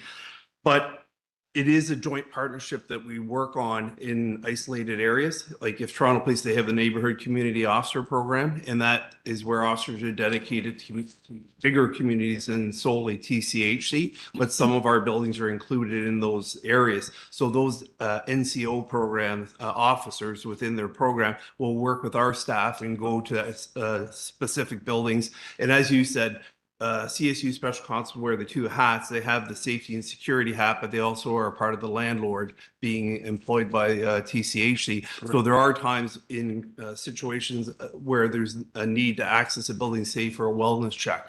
And a wellness check is where people are thought to be in need of assistance, or safety, security assistance, maybe can't provide for themselves, maybe a unit takeover situation where CSU can possibly go with Toronto Police, do a door knock and check on the well-being of the individual, and we do those quite regularly. So there are a lot of situations we work with Toronto Police very closely. It's a matter of the resourcing, and through this new model, we'll be able to hopefully connect more with them and make it a more established partnership of joint patrols, et cetera, which we have done in the past, which is, I think, what you're referring to when you say about the past working together. A lot of those were joint patrols with Toronto Police and CSU staff, where the authorities are just a little larger for the reasons I mentioned. And has that come down, those joint patrols, as a result of changes internally? The joint patrols came down because of staffing issues. And there was an issue in the past where there was some Trespass to Property Act limitations of Toronto Police coming on our property, agent on the landlord. But those things have been worked out very in detail with the chief and the deputies, and we continue to work on that.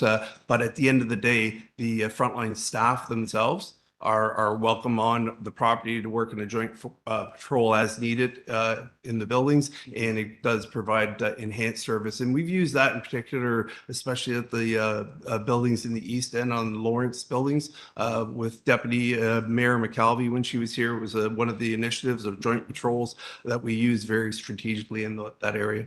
Okay, great. And just finally, just to confirm, this relationship is ad hoc based on different geography in the city? The relationship of joint patrols is very well established. However, the implementation of it is very high. Sorry, not the patrols, the gaining access to a unit through CSU? The access is on a case-by-case basis. Like I said, we can't, we have to have the appropriate authorities, but the ability for TCHC staff, which would include CSU staff, in the appropriate situation to gain access is definitely much greater than it is for Toronto Police. Right. And is that ad hoc, or is that formalized in any sort of program or partnership? It's on a case-by-case basis, so I would have to say it's ad hoc. Okay, thanks. Thank you, Chair. Yeah. Are there any other questions? Okay, hearing none.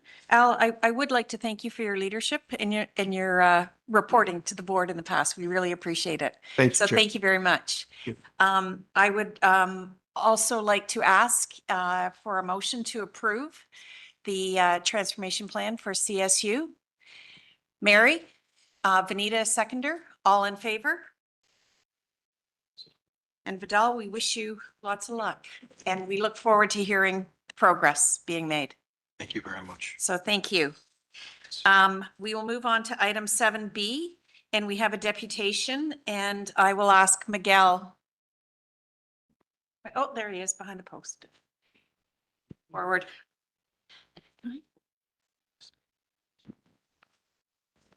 Give a chance to leave.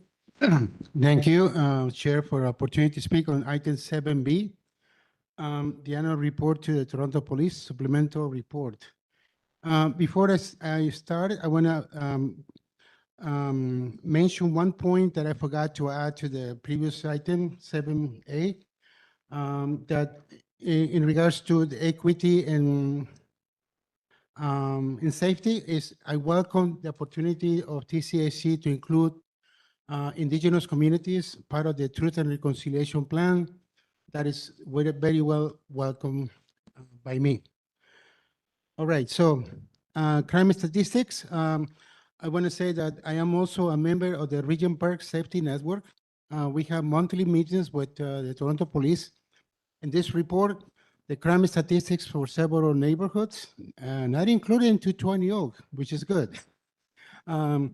Is reported by police officers that come to our meetings, and we are aware of what's the trends in the community, the crime trends, the major crime indicators. I believe that 4.5% has reduced in the city. The level of crimes somehow has reduced, but it's questionable. One of the questions I asked to the police officers, is it because people have lost faith in calling you? Maybe because nothing gets done? Or the results of the crime indicators is also meaning that perhaps we can rely less in police officers, more in investing in health professionals, mental health, trauma, counselors, et cetera, et cetera. I think that will be the best way to address some of the violence in our communities. The other topic I wanted to say is that you recommend also to have residents at the CPLCs. I will say no, because it's a very big conflicting group of people, because there's a lot of neighbors with businesses, and they seem to attack residents of TCHC or blame TCHC residents for all the crime that happens in the BIAs, in the businesses where the residents of TCHC live. So a good model will be the Region Park Safety Network. If we want to have this information share, inform. And lastly, I don't know, my time is only 2 minutes and 25 seconds. I've been advocating for the last 10 years for body-worn cameras for our CSU officers. The reasons are health and safety. As you know, in many of our multi-unit buildings built in the 1980s does not have CCTV cameras, and it's a very pricey budget to implement CCTV cameras on every floors.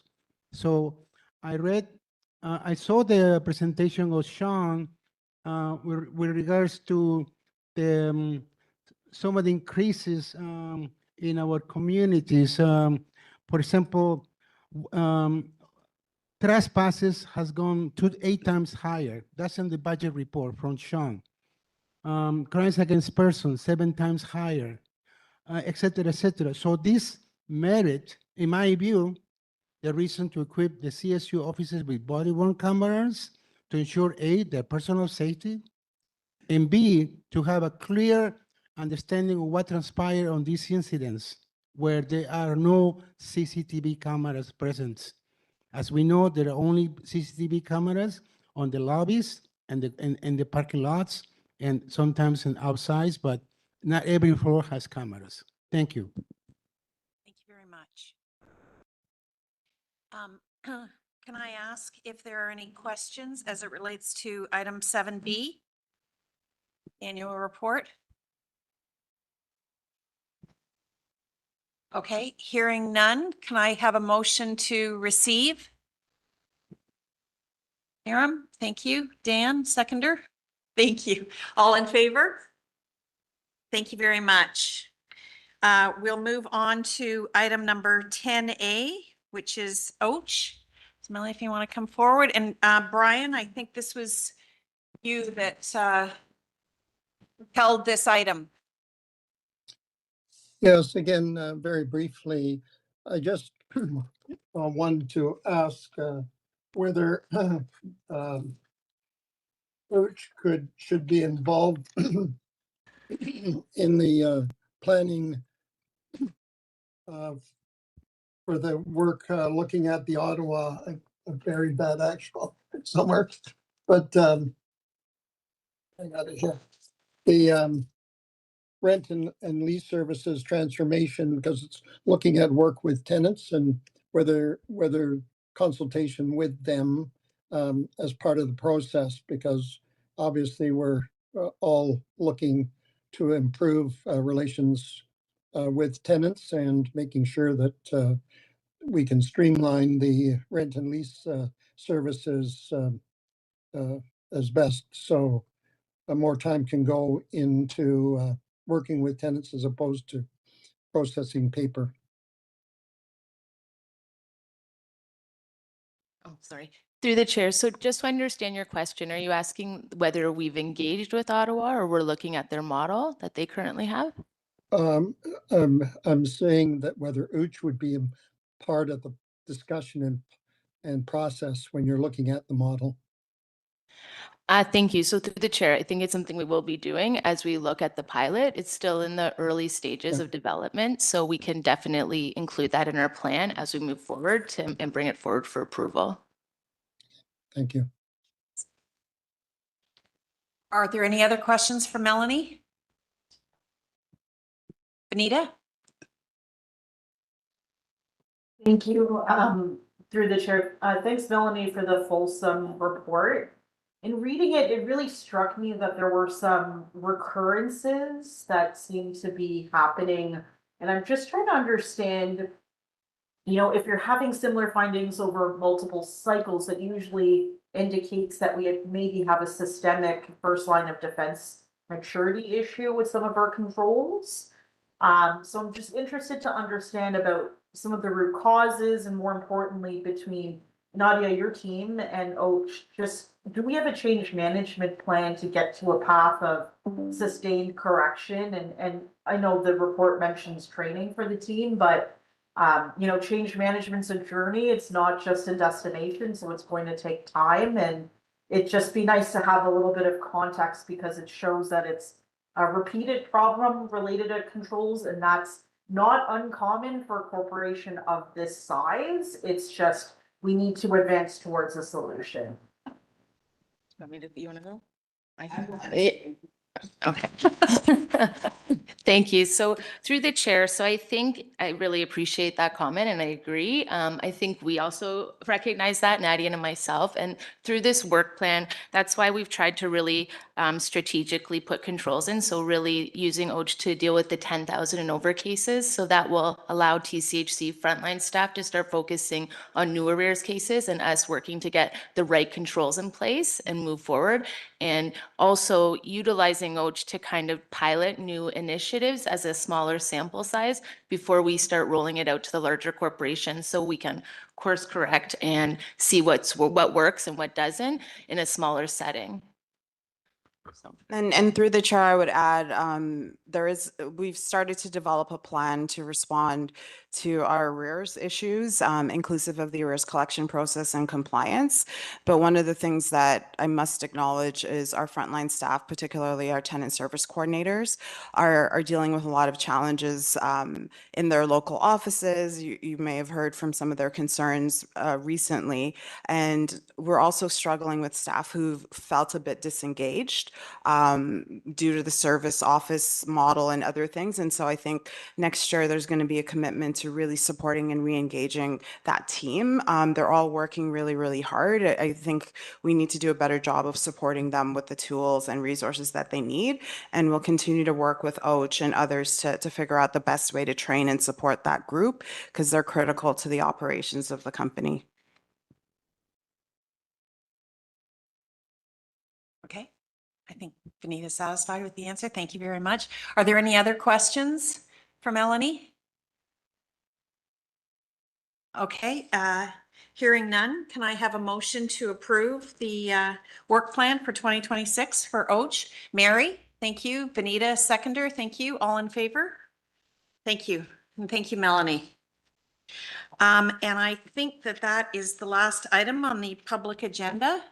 So I will ask for a motion to adjourn the public session.